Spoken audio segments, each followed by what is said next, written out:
Trevor Noah drops jokes for politics talk with James Carville Politicon. At Louisiana's political confab Politicon this evening, 31-year-old South African comedian Trevor Noah seemed as at home as an on-stage interviewee as he does interviewing his guests as new host of The Daily Show. In fact, maybe more so. In his first U.S. appearance since taking over Daily Show hosting duties from Jon Stewart in September, Noah brought a packed hall at Louisiana Convention Center to its feet by fielding questions from political commentator James Carville as deftly as if the comedian was running for public office himself. Surprisingly, this interview was no joke fest.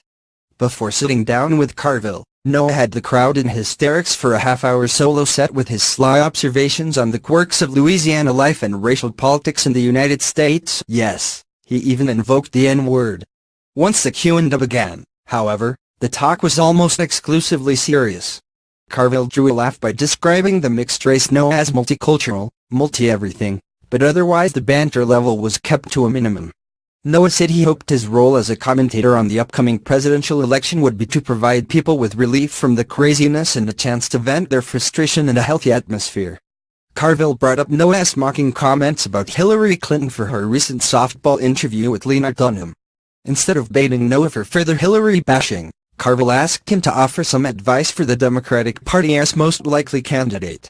"I would say to her, stop trying to be, and just be," he said. Carville praised Noah for taking on Republican hopeful Ben Carson for his controversial views on how he would prevent recent campus shootings by suggesting that those under attack call the onlookers to their defense. Noah said Carson was right in that if people rush the gunman, he will kill less people, but callous in that you are talking about humans, not soldiers. Noah was also eloquently critical of the United States as he compared it with his native South Africa. He said that in Greater Africa, South Africa is often compared with the U.S., because while it is more technologically advanced than much of Africa, we are considered to be the most ignorant on the continent. He also believes that South Africa may benefit from being more honest about racism and other political topics. "I would love for you to experience the freshness of it all. One thing I've never taken for granted is freedom," Noah said. Noah pointed out that you can change racist ideas if it is politically incorrect to talk